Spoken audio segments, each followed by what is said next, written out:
and welcome to another episode of the South Tip Arts Podcast. Artist John Lauder Davies moved to Ireland in 1998 and since then has immersed himself in Irish life, spending years working with the Camphill Community in Grangemockler and more recently at the Ashling Centre in Ballyraggett. During the week I met with John and we had a chat about what influences him and how his work has changed over the years. I hope you enjoy listening as much as I enjoyed speaking to John. Where does it all begin? Well, it begins with a family and a need to move from Germany, and coming to Ireland was somewhat of a distant thought. However, some friends rang, said, "Oh, you must come over to Ireland." So I did a recce through England and then on into Wales, potentially to stay in England, potentially to stay in Wales, and then getting a ferry over to Ireland to visit my friends as the third stop. And it rained for 4 days while I was here in Carrick-on-Shore, up on Slieve-na-Mon. But after the 4 days, I had the thought that, well, it can only get better. And on the advice of Liam Kavanagh, one of the residents in Camphill, I decided it was a good thing to do. Mm-hmm. And so we moved. A story is never complicated, or is always complicated. And this story was complicated by various personal changes in one's life. However, it didn't stop me from staying. And I was invited by a group of artists, Owen de Leicester, Michael Lawyer, and some others, to join an exhibition in Raheen House in Clonmel. And with the support of the hotel itself, we staged an exhibition in their very splendid dining area, which had been recently decorated by Dominic Connolly, a well-known house decorator in Clonmel. And the whole hotel had been decorated by him, in fact. And we met him, and he was also an artist. So that was the first exhibition, and it seemed to get some response. The theme I'd taken, which was actually Spain, and with that I got my launch, so to speak, with the help of Owen de Leicester, Michael Lawyer and Dominic. I found my place in Clonmel. So that was back in 1998. Oh, a long time ago. 1998, yeah. So that was the beginning of the story, and of course one had to work. And my work was in Camphill, and I joined a team that was starting a day programme called The Journeyman, and I started work as a craft master in The Journeyman. And so that developed alongside then family life and all that involved. But that wasn't enough, and some time afterwards I then got a second job in Ballyraggett, in Ashling, and there I worked as a creative therapist. I wouldn't call myself an art therapist because I was not trained directly in art therapy. However, having had a background of psychology in education, it bode well for the work with the young people with addiction problems. And there I spent 17 years working as a creative therapist. And it was a remarkable time, not only for the young people that came through, but for also the colleagues I worked with, who were really the finest of colleagues. Quite an emotional time as well, of course, working with lads who had nothing left and girls who had nothing left and were trying to find their feet in the world again. But very rewarding. You must get very attached to certain individuals in that, Yes, you do, yeah. More so than others, I suppose. Yes. Both of the young people who often you meet on the street now, or see on the street, whether you're in Wexford or in Clonmel. And sometimes it's just a memory of a face, but they certainly made a big impression on me as a proportion of the Irish population, so to speak. And remarkable stories they had to tell there especially when they turned the corner. And would you follow up now with people that you would have met years ago? No, not necessarily. So much, yeah. It's really up to them. If you meet them on the street, some will, either not recognise you now, you're getting on, but also you don't want to necessarily break that. Break that. And if you do meet, and you do see something. I met one of the lads here in town, and he recognised me and had a good chat. And the same in Carrick. There's one or two I've met people in Carrick who've done the same. It must be lovely. It must make you really proud. Well, I don't know. It's proud, but really, proud that one was able to contribute something. Of value. Or just to get through to somebody on that level. Yeah, and they, that area of care, as well as with the special needs, is somewhat of a neglected corner in society, and it has big repercussions for society in general if it remains a neglected corner. Especially in addiction, and seeing what is coming about, certainly in Britain, in relation to it now, and the severity which grips the country. And being creative, of being able to take one's hands and create something positive after so much negativity is a revelation to these lads and lasses. And one saw it again and again. They'd come down into the art room and they'd look in, well, I'm no good at art. And they'd look around and see what the others were doing. And one of the things I did do was stone engraving, working with stone. And as soon as they saw that, one, it was something quite hadn't expected. They expected to paint flowers on paper. And the fact that these lads were doing stones quite often in memory of somebody they'd missed or passed away who'd meant something to them, in all sorts of ways of decorating the stone. They said, I want to do that. And they were off. And then for an hour and a half, you wouldn't hear them again. And one caught the fish. Caught the fish. And so it went on. And then they saw possibilities in other mediums as well. And that work has been carried on now by Ruth. Gosh, I apologise if I don't get the name right.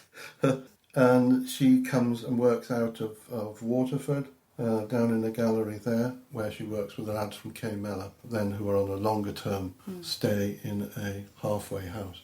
So the work is going on, but it's very much on a shoestring. Yeah, very much underreported as well. That this it is the funding for it is very limited. Any therapies in addiction, the fundings for it are very poor.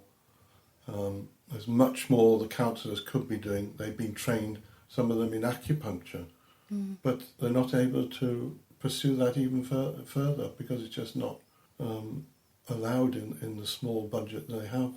So it is a real concern, and it hasn't found a real recognition of what is actually being achieved in the art room, except in the eyes of the counsellors you work with. When they do then see a turnaround, because it's dealing with feelings and emotions and people you've hurt. And you know what, that stuff, you don't click your fingers, and it's long term, it's it's a process. It's probably the results aren't obvious enough. Is that it? No, it's obvious enough, and that more could be done, you see. And I think there are other centres who take it on in the next step, such as Francis Farm, gardening, working with animals. All of these are positives in this process of healing. Curative is what the terminology used in Camphill for it. Is this curative nature of the creative crafts. And gardening is a craft. The farmer was a craftsman when he ploughed the fields, and this was recognised by artists, a long time ago, that we were all artists. I think it was either Leonardo or Michelangelo that said it, in our various ways. When we pursue something to a high level and really live it, you know. And it is living and loving it, you know. Absolutely. And certainly with art, you don't do it for the financial reward No, because there isn't any. Yeah. And you can see very capable artists pursue it right through their lives and get very little recognition for work which is highly recognised in a very small fraction of society. Yeah. Unless, of course, you are a Michelangelo or a Leonardo. Yeah. And But where's that disconnection? Will we ever get to the bottom of that? no, because art touches the individual. It doesn't touch, you know, society. It only touches society when the artist becomes then famous and they can sell anything, including their signature. And I met an artist, Herman Gross, who worked in Camphill. At the end of his life, he worked in Camphill as an artist in residence. And he was an artist living in Paris in 1937, 38. And at that time, he was very poor and starting out. And he'd heard of Picasso by then. Picasso had been working for some time. And artists would go round to visit Pablo Picasso and have a talk and meet him and so on. And at the end of many of these talks, he would take a sheet of paper and sign his name and give it to the visiting artist. And Herman got a sheet of paper with Pablo Picasso's signature on it. That was way of Pablo Picasso giving him a few more francs so he could sell it. Yeah. He never sold it.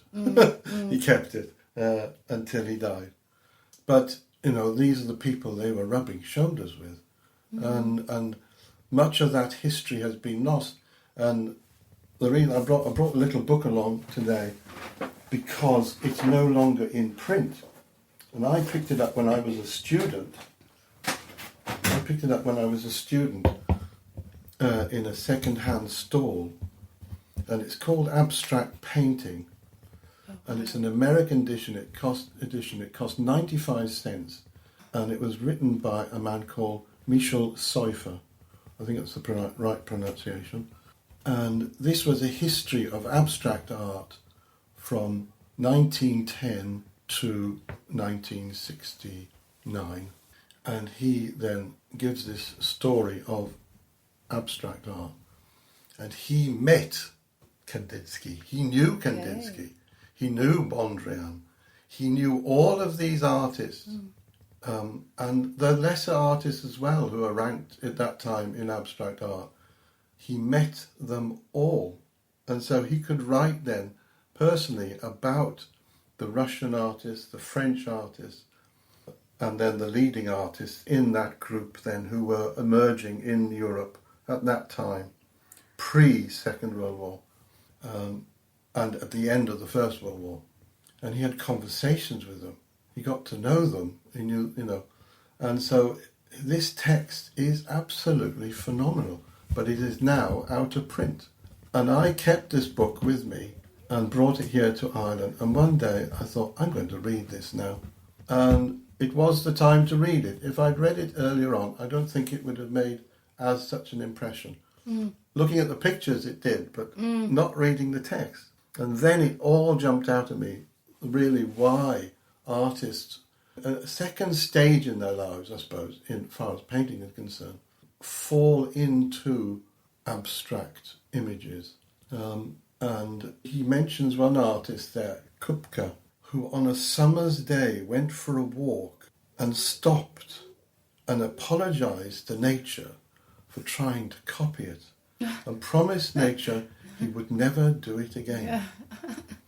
And I think it is a point, not that one turns one's back on nature, but that one recognises that that isn't the only beauty in the world. And that there is an inner beauty and an inner chaos that needs to be pursued by artists. Yeah. And not only the outer experience of the world.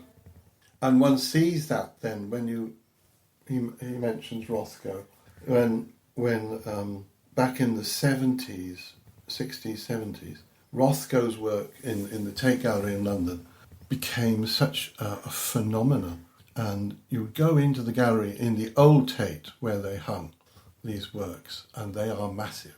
And you'd see people cry standing in front of them. Mm. And now housed in the new Tate, they haven't lost their sonorous effect on people because of the way that they've hung them, which is, just out of respect for Mark Rothko, because he was there when they hung them in the Tate.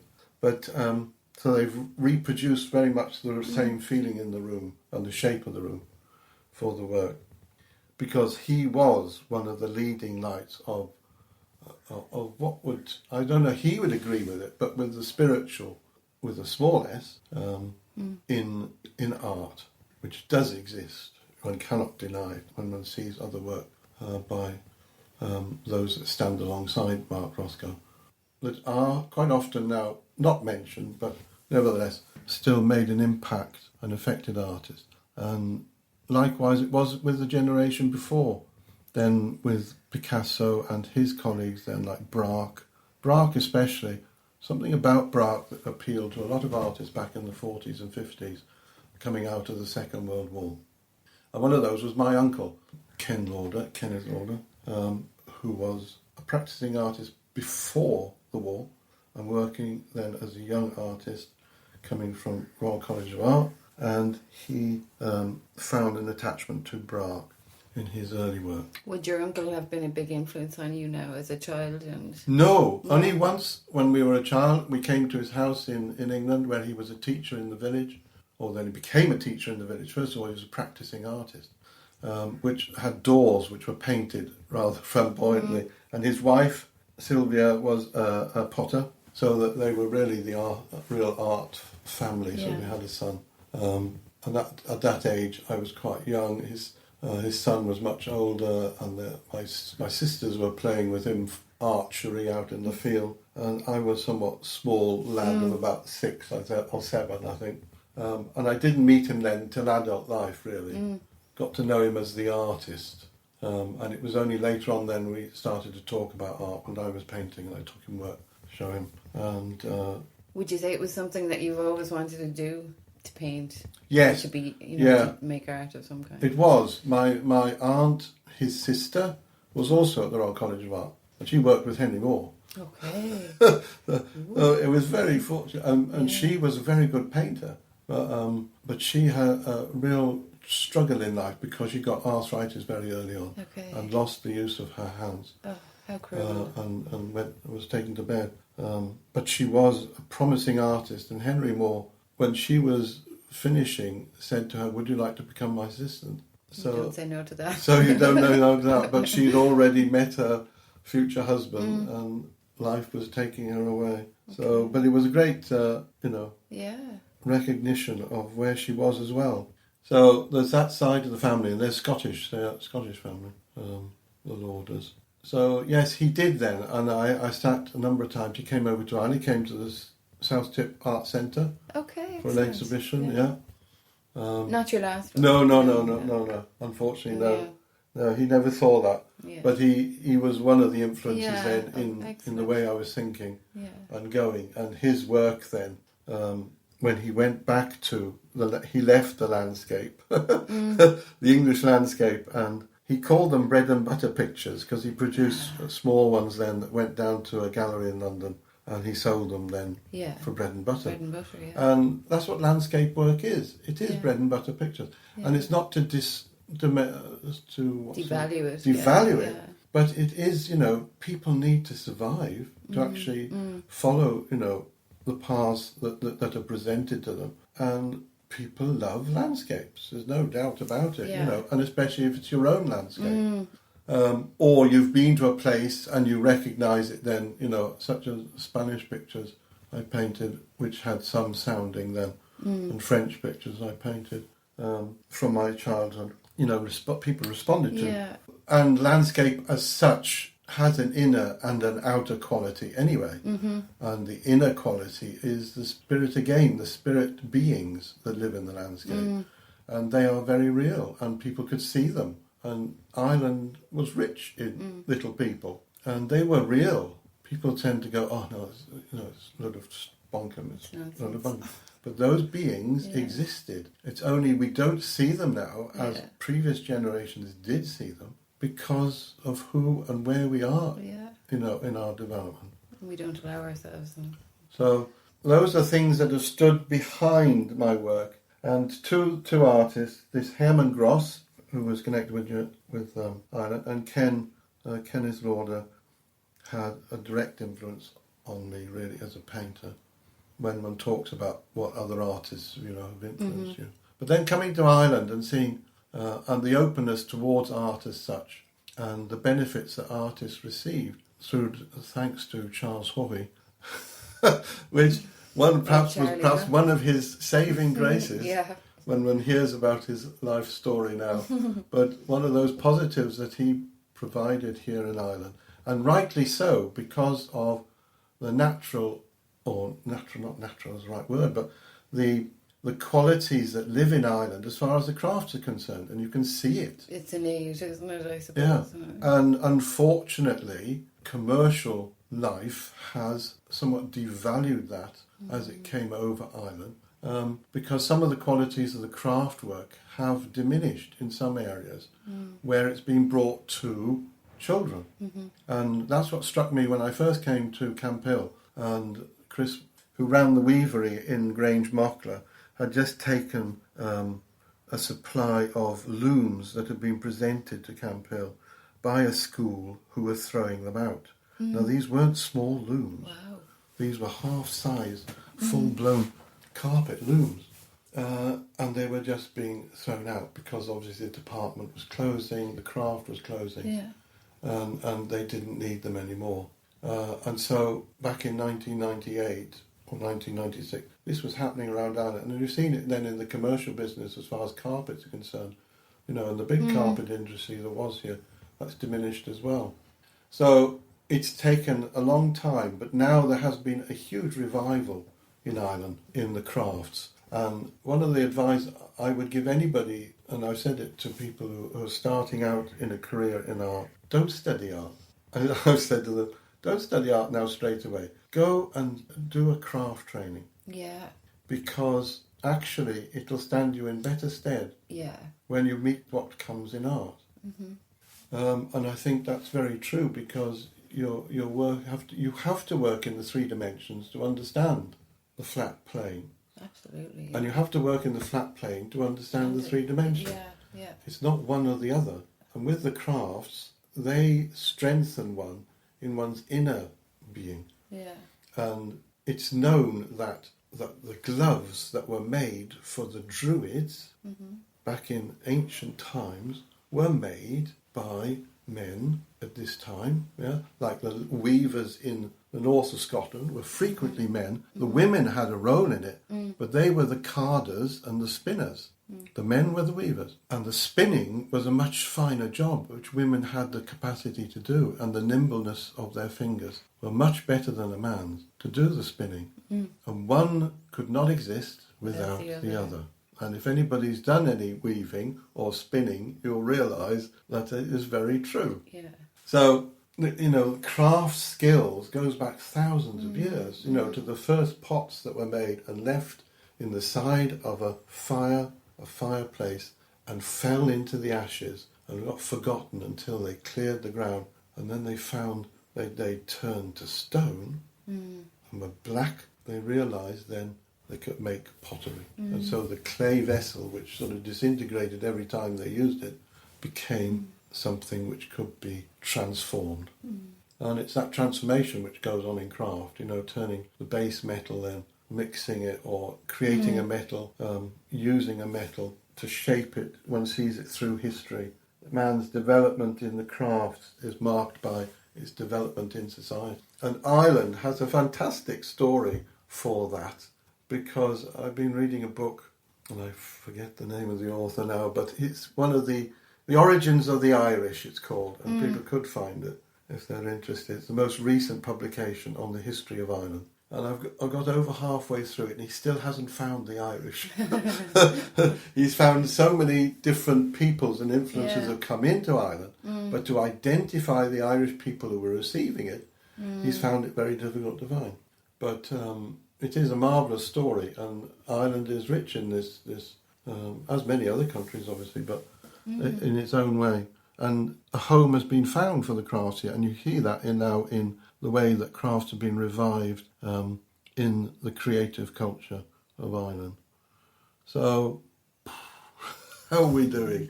I haven't spoken anything about my work yet, but those are the influences, and I think that's really what's important, because in a way there's a saying, and I don't think it necessarily refers to art only, but you're only as good as your last picture. And pictures that have gone before are really a way to that last picture. Yeah. So one doesn't have to look very far back to get a feeling for where somebody is really in their art. Although it is important to remind oneself of where you come from, and especially when you don't know the artist and you think, oh, that's not really great, you know. But you really do then have to look at the context of where they're coming from. So that's what Michel Cypher did for me, the context, and that is why now I'm not turning my back on landscape, and I still go to paint landscape, and a number of artists do that to refresh themselves, because certainly the abstract does evolve in the natural landscape, and one sees it all the time in little accidents and strange phenomena.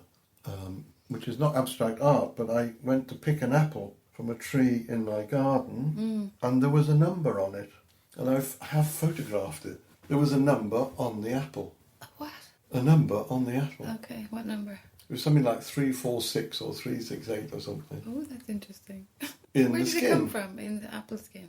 In the skin, in the apple skin. How it got there, I do not know. That's very interesting. Should look up that number, the significance of that number. Did you do that? No, I have to get the number again. I have to look at the apple again. Look at the apple. I've got a photo of it. Yeah. But that's... Something I just thought of there, you know, with the move, say, into the more abstract work, would you say that you're looking at everything differently now? Do you look at it in terms of, you know... Oh, when you look back in nature now, you see abstraction. Yeah. No, I think one has always seen something of it.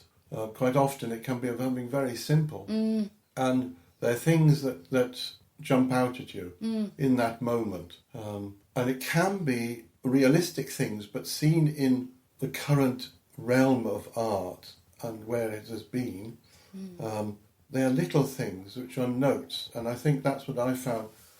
I should mention one other person, I suppose, in that detail, and that is Harold Sayer. He was a master etcher, an engraver, who was our teacher in art. And he said the most important thing you can do for yourself is to keep a sketchbook. The most important thing. And we did. we did, you know, and I did. Any advice for... That's the one thing. Reclaiming that habit, because it's something I know loads of people struggle with. You take it with you. Take it on holiday. Take it everywhere. You take it to museums. Go to museums. You might be sketching things you have no direct relevance. Doesn't even matter. The rest of your life. Doesn't matter. Yeah. But when you sit there and then, how many years now is it? 40 years later, go through them, they still jump out at you as fresh as when you did it. Yeah. And you think, no, that's an interesting image. Maybe I can take that now on. Yeah.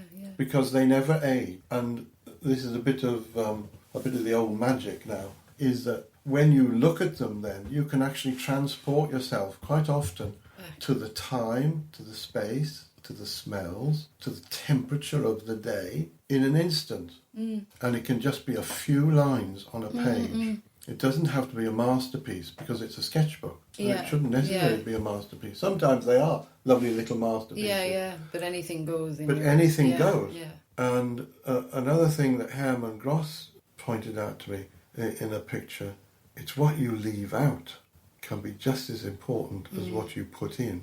Definitely, yeah. So sketchbooks, and that's what I would say. It seems dated, and people say, "Well, I use a camera," but that has only partial effect on one. There's nothing. And actually, to sit down and physically take a pencil in your hand, there's nothing into your body, because that's what then the pencil becomes. It becomes part of your body. A camera does not become part of your body. No, that's quite true. You cannot enter into that mechanism. When a baker bakes a loaf of bread, or when a farmer's wife baked a loaf of bread in Norway, for instance, they would have a meal in the autumn, in September. Farmers would go round to each other's farms, and the two things they would try is the beer and the bread. And they could tell from those two things, those two foods, so to speak, how it was in the farm. Okay. It's just through the bread. Yeah. Because when the dough is kneaded by the farmer's wife, something is going into that bread that will either make it rise or not rise. And it has nothing to do with the yeast that was used, the live yeast that we used. Don't they say, like, the overhandling of dough? Dough will kill it. Will kill it. It's like that's just its own kind of stress and taking your angst out in the dough. Yeah. And you see it in some way when people work with clay, and some people go on working with clay, and you say, right, everybody stop. Yeah. And they stop, and they put the ball down, and they look at it. And some balls of clay will be cracked and drying out, and others will be just as fresh as when they picked it up. Yeah. And so there you see a physical expression of something that's passing between the person and the clay. Yeah. And it's different with everybody. Super interesting. And so those things. And if we come right back to early childhood, which interests me as well because of education, and one of the elements with which was brought to me by working in a Steiner school or Waldorf school was early on children were taught and are still taught to knit at that time of life, at the age of 7, 8. Yeah. One of the first classes they have is in knitting. Okay. And this goes back to our druids and the knitting needles, because what you're doing there is making a cross, and it is not a religious cross. It is a cross which signifies me, I, and the child is beginning to say me. Me. Every time the sticks cross, they are making this cross, and they are centering themselves. Okay. And knitting has gone from school. Okay. And if only they would bring it back, the child would be stood in good stead for what is then to come. Yeah. Because they will be able to meet What does it say about me that I couldn't do it? And I was left-handed. Yeah. And my poor mother, I broke her heart. Yeah, that's right. Trying, she was clickety-clack, and I just couldn't do it. Exactly. My mother could knit. Crochet for Ireland, but I couldn't. Crochet, yeah. No, but it's just that crossing was then an obvious thing in knitting. Yeah. It was something that met the child at that age, because often they saw mum knitting. And I went to school a term later and missed the knitting. No. And I was left-handed and dyslexic. And all those things then followed on. Yeah. A lack of confidence. Yeah. But those elements within the craft and art is not about making an artist in school. Yeah. It's not. And you know that from when young students go to college, go to an interview, and they go through their folder, and quite often they perhaps are quite dismissive of what work has been done. And often I've heard young students say, well, he just said, that's the past. That's nothing to do with what we're going to do now. Yeah. And certainly school hasn't much to do with what's going to go on in art college. And it's a mistake to think the ones making artists in school. What you're doing there is actually strengthening the child. Art then at that point is a natural therapy for everything else. And this is the sadness where those skills in school are falling away to the detriment of society, actually. Absolutely, those sort of hand skills are... Yeah, hand skills. Yeah. Because again, it's, what they then meet in later life. They meet drugs, they meet addiction. Yeah. So much in society is a threat to the young person now. They're more exposed than they ever have been before. When we went out to play with sticks, with stones, and in the river or down by the river. And you didn't come back till it was getting dark. Yeah. Even on the street. We went up the street, we played cowboys and Indians. And though all of this element of play, again, comes into art, and certainly that element of play must remain there, you know. I think that's something that struck me with Ken, because I had a personal connection to him. But this element of play in his personality remained, you know. Yeah. He was always thinking up strange names to call himself or what he was doing. So there we are. John, we're going to have to make a series out of this because yeah, well, it's stage one session two is now. not enough, so we'll have to do stage two. Yeah. Tell me a small little bit about you're going to be having an exhibition here in November. All right, yeah. So tell me a little about that, and we'll come back to it and we'll talk in depth about it closer to the time. It came as sort of two reflections really. One was to follow up the exhibition that I had now, first exhibition, my launch, so to speak. And in working with that then, finishing work in Ashlyn, in Ballyraggett, with the young people, I wanted to mark that in some small way, and the work we'd done on stone. And all the images I have are really just photographic. But I have some pictures of the work they did in the workshop, so I wanted to show those as well, because the workshop's changed now. Because I think it is worthwhile bringing to people's attention, especially here in Clonmel, because there was a connection between Clonmel and Ashlyn, as it is with so many towns around Ireland, because it was one of the few centres, or only centre, providing residential premises where one could work with the lads. And it was founded by... Why does our memory play a loss? I just can't. I can't. Found it back in 1998. That I wanted to recognise that here in Clonmel. So I wanted to put their work up, and I was looking for a connection. And one thing that had come to me recently, going through an old sketchbook, was a poem, a meditation. I suppose it is really, and it's written by Christian Morgenstern, who worked at the beginning of the last century. I don't know anything about his history, and I'm about to look it up. But this poem was given to me, verse, a long time ago, and it's called The Washing of the Feet. And in it, he speaks of the earth and man and nature in such a way that I think it's relevant today, especially with the way that society's gone now and the way the world is going in far as this greening effect that's taking on many societies so rapidly now, the need for it finally. And this poem speaks directly into that voice as a cry of our relationship to nature, and that we need to proffer more respect to the natural world than we've ever done before now. Otherwise, it will get really angry with what we've done. So that then brought me to the stone.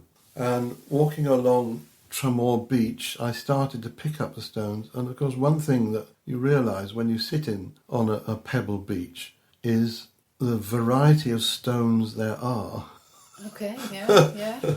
And this answered the one image that he brings in the poem of the stone. And because I'd worked with the stone with the lads for 17 years, and the way that they responded to it, and recognising the history that was in these stones, when you'd say, well, that stone is 350 million years old.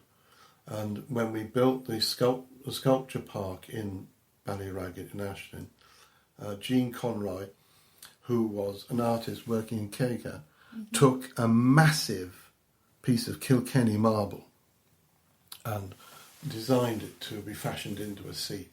It woke me up to what this stone is, and it's recognised in the world collection of stones as of great value, the Kilkenny Marble. Okay. And there is a museum in Belgium which houses all of the stones, the marble, slate and basalt stones, and one of those is the Kilkenny Marble. Wow. So that cycle, it's remarkable, and so I wanted to recognise that. And it's in relation to this reading of the Irish history, because Irish history has a relevance even in this, because in the book that I've been reading about the origins of the Irish, he goes right back to the land itself, and he draws our attention again to the fact that Ireland was made up of 2 islands. Yeah. And this, I think, is not so well known in society. Eru and John Moriarty talks so beautifully about that. It's lovely. And this is essentially in understanding our time. Yeah.